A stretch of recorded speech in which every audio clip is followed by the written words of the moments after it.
ఒకవేళ నీ స్థాయి తక్కువ అని ఇప్పుడు అనుకోకు. ఎందుకంటే మనం ఆరాధిస్తున్న దేవుడు గనుడైన దేవుడు కనుక ఆయన నిన్ను విడిచిపెట్టే దేవుడు కాదు. శ్రమ దినమునమును కృంగిపోకుండా, లేఖనము చెప్పినట్టుగా శ్రమ దినమున కృంగిపోయిన ఎడల నువ్వు చేతకాని వాడవుతావని నేను అవరోధిస్తున్న ఎన్నో కష్టాలు ప్రియ దేవుని బిడ్డలారా.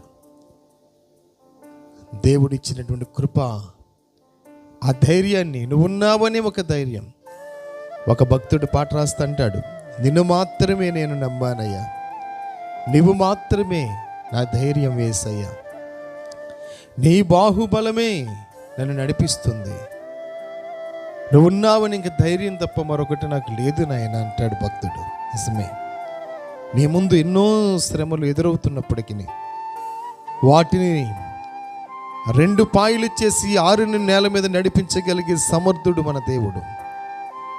ఎన్ని శ్రమలు నీకు ఎదురవుతున్న వాటన్నిటి నుంచి జయించగలిగే శక్తిని దేవుడు నీకు ఇస్తాడు.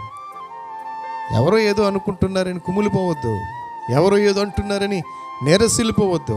అనుకొని ప్రతి నిందను దేవుడు 100గా మారుస్తాడు. ప్రతి నిందను దేవుడు ఒక రోజున ఆశీర్వాదంగా మారుస్తాడు.